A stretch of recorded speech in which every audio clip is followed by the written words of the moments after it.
Hello guys, good morning to all. Today we are going to study about the derivation of Coulomb's law. In the last class what we have seen, the force is dependent on the magnitude of the charge and the distance between the charge. So now we will derive the expression with the help of Coulomb's law. For this, take an example. We are having one body here having charge Q1 and another body is here having charge Q2. We don't know the magnitude of the charge, we don't know the nature of the charge. Just imagine that Q1 can be anything positive or negative or any of the magnitude, and Q2 will be positive or negative or any of the magnitude. Now the distance between these two charges is R. Now we have to write the relation of force with the charge and distance between them. So F is directly proportional to the product of the charge Q1 Q2. We have seen in the last class the magnitude of the charge is directly proportional with the force. So F is directly proportional to Q1 Q2, and now force is inversely proportional to 1 upon square of distance between them, because we see in the last class if we increase the distance then force will decrease. So it has inverse relation with the square of distance between them.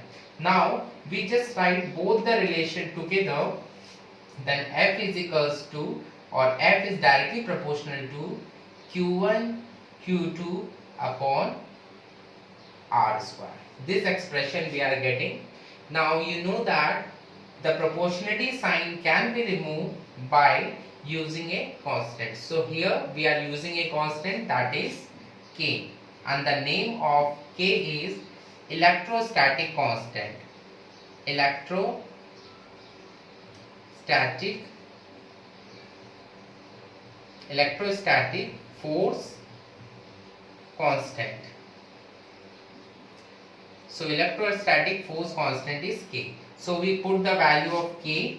So F is equals to K Q1 Q2 upon R square. It is the expression of force given by the Coulomb.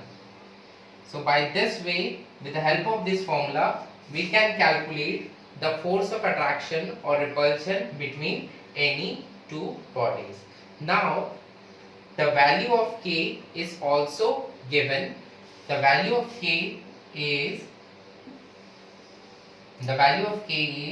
9 into 10 raised to power 9. 9 into 10 raised to power 9. Now we have to take out the SI unit also. Now how we will get the SI unit of K? We can use this formula. From this formula, F is equals to K Q1 Q2 upon R square. From this formula we are cross multiply this. So F R square is equals to K Q1 Q2. Now K is equals to F R square Q1 Q2. Now put the values. The SI unit of force is Newton. The SI unit of distance is meter, and we are having square here, so meter square. Here the SI unit of charge is Coulomb. Two charges are there, so Coulomb square. In a single line, if we wish to write, then we can write like this: K equals to Newton meter square Coulomb inverse. It is the SI unit of K. So we can write here 9 into 10 raised to power 9 Newton meter square Coulomb inverse. Now one more formula is also given for the K, which is going to be used. K is also equals to 1 upon 4 pi E naught. K is equals to 1 upon 4 pi E naught. Here E naught is absolute electrical permittivity.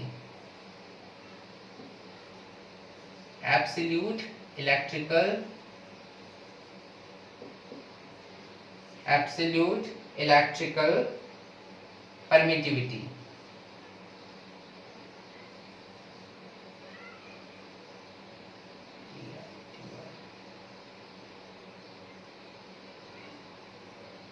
Absolute electrical permittivity. Now you are having one query that what is absolute electrical permittivity. In the next video we will study about absolute electrical permittivity. What do you mean by permittivity? It is having different medium, is having different permittivity. We will discuss on later on videos. Now in this case E naught is absolute electrical permittivity. We can get the value of E naught. How we calculate the value of E naught? So from this formula we can derive E naught equals to, we just cross multiply this. So E naught is equals to 1 upon 4 pi K. And when we solve this formula,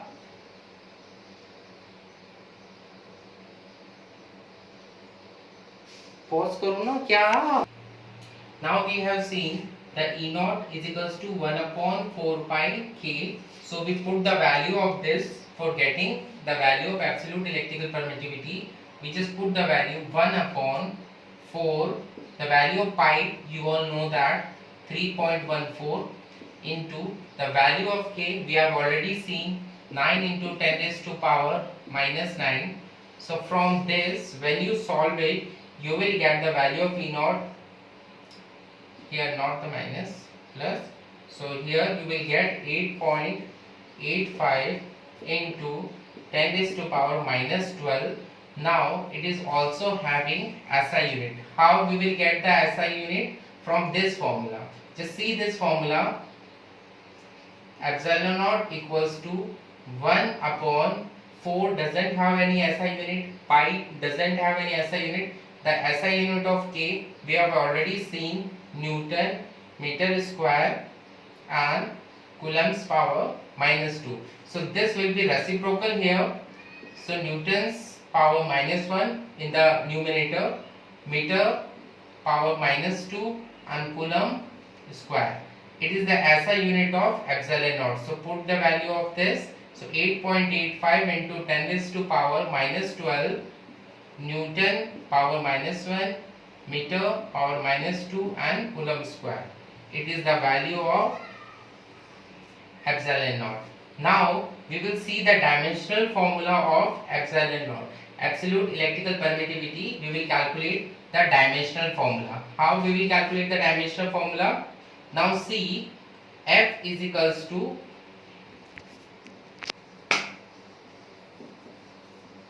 dimensional formula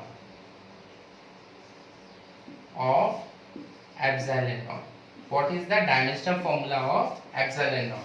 Just you know that F is equals to K Q1 Q2 upon R square. We just write K in place of K. We can write 1 upon 4 pi E naught Q1 Q2 upon R square. From this formula, just here F is equals to 1 upon 4 pi E naught Q1 Q2 upon R square. Just cross multiply and take E naught here and F here. So epsilon naught is equals to 1 upon 4 pi F Q1 Q2 upon R square.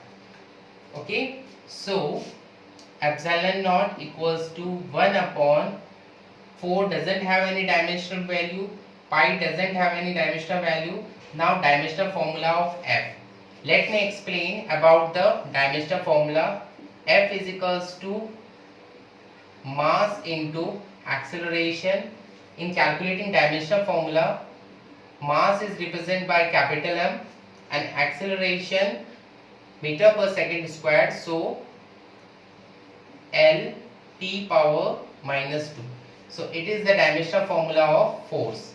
So we put the dimensional formula of force here, M L T raised to power minus 2 into. Now the value of charge. Charge doesn't have any dimensional formula, so how we will calculate the magnitude or the value of the charge? Current is equals to flow of charge per unit time. As we see in class 10, I is equals to Q upon T. Flow of current is equals to flow of charge upon time. So current Q is equals to IT. From this formula we will get Q is equals to IT, and Q is equals to the value of current is represented by A and T stands for time.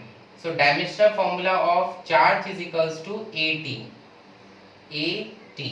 So we just write here AT into this one also AT, and for R square distance L square.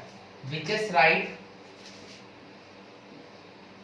together AT into AT upon ML T power minus 2 into L square.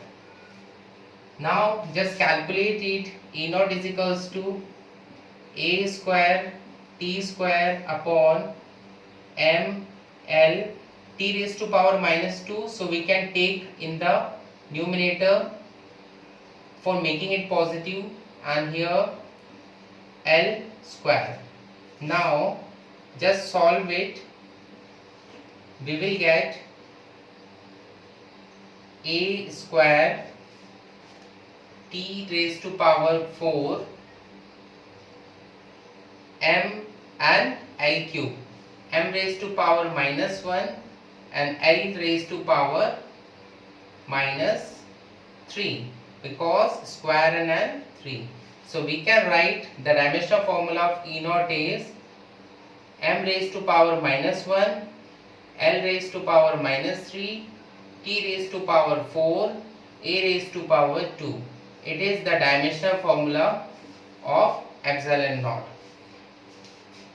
Now thank you for the day. In the next video we will see the next topic. Thank you. Have a nice day.